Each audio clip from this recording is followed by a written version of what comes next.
Berita Dirga melamar Airin cukup mengejutkan, karena selama ini Bestari menganggap hubungan Dirga dengan beberapa gadis hanyalah pengisi waktu luang. Seolah Dirga tidak akan cocok dengan gadis manapun kecuali Bestari yang sudah sangat mengenalnya sejak kuliah. Namun kini pria itu telah resmi menambatkan hati pada Airin yang telah dipacarinya selama 1 tahun belakangan. Bestari sedang menunggu seseorang di lobi gedung. Sesekali dia melihat arloji yang melilit di tangan kanannya. Hari ini termasuk langka. Bestari dapat pulang tepat waktu tanpa overtime yang biasanya menggila hingga pukul 11 malam atau lebih. "Buncis!" teriak Dirga memanggil Bestari dari luar pintu. Seorang wanita di samping Dirga ikut melambaikan tangan sambil tersenyum ke arah Bestari. Rambutnya panjang sepunggung berwarna hitam, tubuhnya proporsional dan terlihat seimbang ketika berdiri dengan Dirga. Bestari menelan ludah ketika melihat sepasang manusia yang tengah berbahagia itu. Dia hanya membalas lambaian tangan Airin dengan senyuman di kulum. Sore ini, Dirga mengajak Bestari untuk ikut bersamanya belanja kebutuhan untuk acara pertunangan yang disepakati diadakan 2 minggu lagi. Mereka bertiga setuju untuk pergi saat after office hours. "Hai Mbak, gimana kabarnya?" tanya Airin ramah sambil cipika-cipiki dengan Bestari. Usia Airin memang terpaut 2 tahun lebih muda dibanding usia Bestari. "Baik Rin, kamu gimana?" Bestari kembali bertanya. "Baik dong Mbak," jawab Airin ceria. "Yuk deh rumpinya di dalam aja, keburu malam nih," ajak Dirga yang sudah membuka pintu mobil. Di dalam mobil, Airin bersemangat menceritakan konsep acara pertunangan yang dia inginkan pada Bestari. Bestari yang duduk di kursi belakang hanya sesekali menanggapi, "Oh gitu, bagus tuh." Atau, "Itu juga oke." Dirga melajukan mobilnya ke toko kain dan penjahit terlebih dahulu, karena kata Airin, pakaian adalah nomor satu yang harus segera diputuskan dan dipesan. Bestari hanya menurut saja dengan keduanya. Ketika mereka memasuki toko, Airin segera menuju pilihannya dan sibuk berbincang dengan si pramuniaga serta penjahit yang memang khusus bekerja sama dengan toko kain tersebut. Sedangkan Bestari tengah melihat deretan kain brokat berwarna pastel yang menarik perhatiannya. "Cis, kamu sakit?" tanya Dirga menghampiri Bestari dan berdiri di samping gadis itu. "Aku? Enggak, aku enggak kenapa-kenapa. Dari tadi aku lihat kamu banyak diem deh." "Gak, sebenarnya aku pengen cerita sesuatu," ucap Bestari menimbang keputusannya. "Tumben, cerita tentang gebetan. Boleh, aku dengerin nih, mumpung Airen lagi sibuk tuh." Bestari diam sejenak seakan sedang menimbang sesuatu. "Gak, misalnya nih, kamu punya teman cewek. Kalian berteman udah lama, dan kamu suka sama dia sejak dulu. Tapi tiba-tiba teman kamu mau nikah sama orang lain. Sikapmu bakal gimana, Ga?"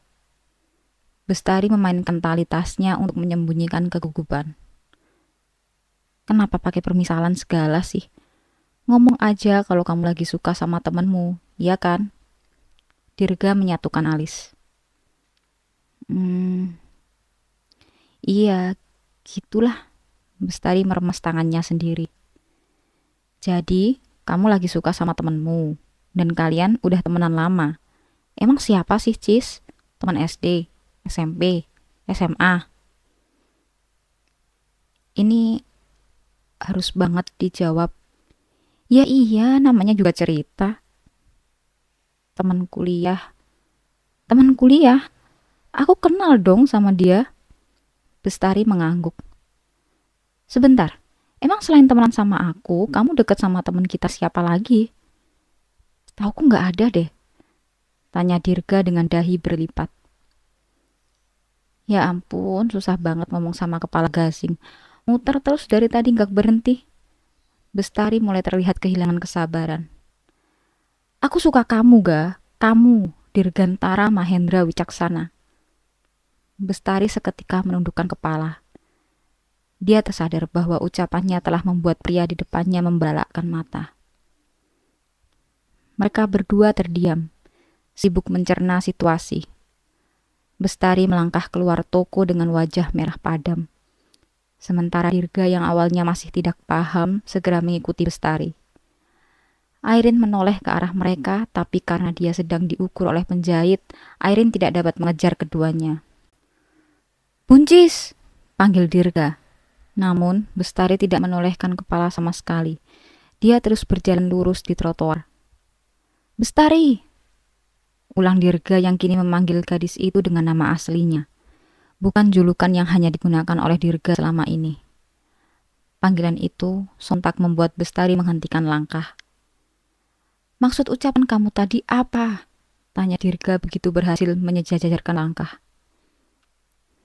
Bestari masih menundukkan kepala. Dia terlalu malu untuk mengangkat wajah dan menatap sahabatnya.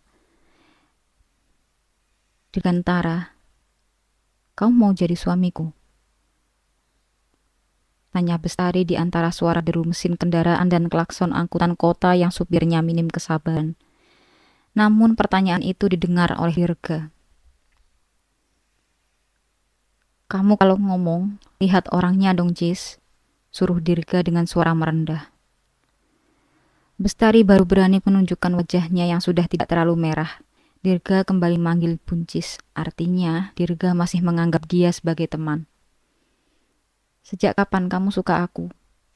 tanya Dirga tanpa mengajak Bestari untuk berpindah tempat terlebih dahulu. Aku pulang duluan deh ya," pamit Bestari buru-buru, tapi ketika kakinya baru akan melangkah, pergelangan tangannya sudah dicengkram oleh Dirga. "Kita omongin sekarang, kita selesaikan hari ini, oke?" ucap Dirga. Bestari menggeleng keras. "Masalah ini kudu jelas, Cis. Aku nggak mau ada drama di antara kita. Apalagi aku mau tunangan sama Airin," kata Dirga. Bestari tetap menggeleng. Dirga mengembuskan napas kasar. Tangannya masih memegang tangan Bestari. Beberapa orang melihat ke arah mereka karena terlalu menarik perhatian. "Kita antar Airin pulang dulu, lalu kita bicara empat mata. Aku nggak bisa ninggalin kamu pulang begitu aja setelah kamu mengucapkan kalimat tadi.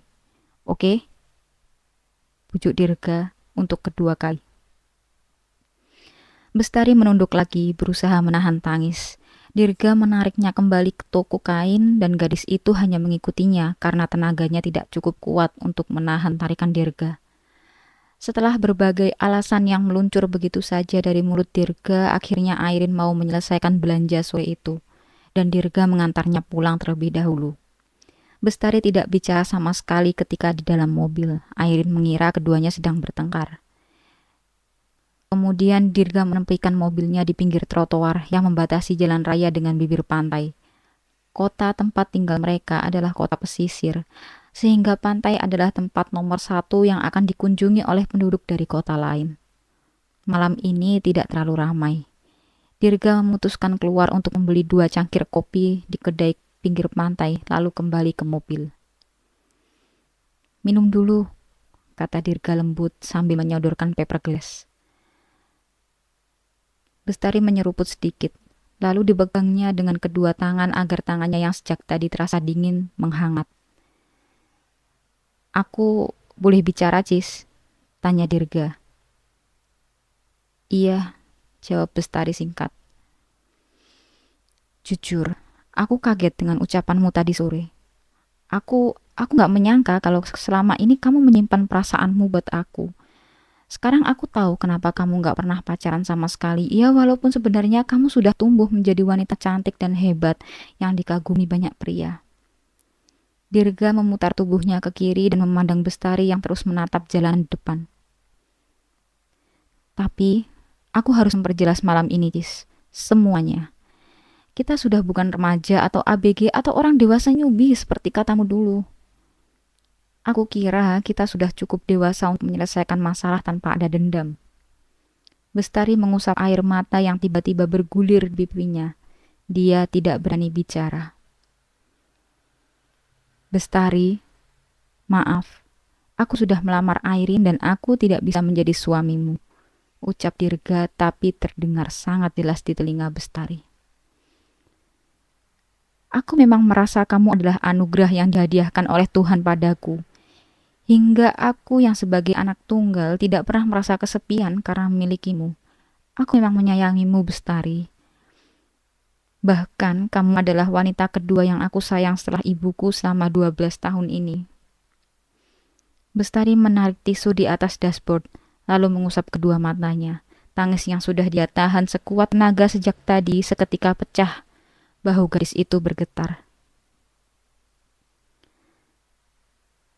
Tapi, aku hanya menyayangimu sebagai teman, sebagai saudara, sebagai adik, atau sebagai kakak. Saat aku sudah menikah pun, aku berharap kita masih bisa bersama dan menunjukkan keluarga yang kita bangun masing-masing dengan orang lain berakhir bahagia. Bestari sesungguhkan, dia tak sanggup bicara lagi. Lidahnya keluh, telinganya terasa berdengung. Ini seperti mimpi buruk baginya. Maaf, jika jawaban ini bukan jawaban yang kamu inginkan. Namun, aku yakin kamu adalah wanita cerdas yang dapat menangkap semua yang aku ucapkan. Dirga menghela napas lalu mengembuskannya perlahan. Bestari, lihat aku. Dirga menarik kedua tangan Bestari yang sejak tadi digunakan gadis itu untuk menutupi wajahnya. Tangan hangat milik Dirga membuat darah Bestari berdesir saat kulit mereka bersentuhan. Bestari, lihat ke arahku. Kamu pasti bisa menyelesaikan ini, paksa Dirga. Bestari memberanikan diri memandang Dirga, matanya merah dan sembab. Dia masih sesungguhkan. Dirga mengusap air mata Bestari dengan punggung tangannya. Bisa berjanji padaku kalau kamu juga akan bahagia walau tanpa aku? Tanya Dirga sambil menggenggam tangan Bestari. Tangis Bestari yang tadi mereda kini justru lebih keras saat Dirga mengucapkan pertanyaan itu. Kamu pasti bisa menemukan kebahagiaan lain, Bestari. Aku yakin itu. Sekali lagi aku minta maaf jika selama ini sikapku membuatmu kesulitan mengartikan dan membingungkan. Aku memang menyayangimu, tapi aku tidak bisa memilih kepada siapa cinta dalam hatiku tumbuh. Dirga memeluk gadis yang sejak tadi menangis di depannya, mengusap rambutnya dengan lembut, lalu menepuk punggungnya untuk menenangkan. Bestari sadar malam ini bahwa pelukan itu tidak terasa seperti pelukan seorang kekasih, melainkan seperti seorang kakak yang melindungi adiknya. Kamu bisa memilih untuk tidak hadir di acaraku dengan Airin. Tata saja hatimu dan kembali menemuiku saat kamu sudah menemukan pria beruntung yang kelak menjadi suamimu. Sementara aku tidak akan memanggilmu buncis, dan untuk sementara aku tidak akan mengganggu waktumu untuk menata hati. Terima kasih sudah menjaga seorang pria brengsek yang menghancurkan hatimu selama 12 tahun ini, Bestari. Bestari tidak mengucapkan sepatah kata pun. Malam ini dia menyesali sesuatu seumur hidupnya. Dia kehilangan tempat di samping seorang pria yang dia cintai karena keputusan bodohnya. Keputusan mengungkapkan sebuah rahasia besar yang telah dia simpan rapat selama ini telah menghancurkan semua impiannya. Walaupun dia tahu bahwa mimpinya juga tidak akan terwujud meski dia memilih untuk tidak mengungkapkannya. Setidaknya, kini Bestari sudah mengetahui jawaban dan apa yang harus dia lakukan ke depan. Terima kasih sudah mendengarkan podcast monolog yang berjudul Perkara Lamaran, Melamar dan Dilamar karya Vini Dianita. Jangan lupa like, komen, dan subscribe ya. Terima kasih.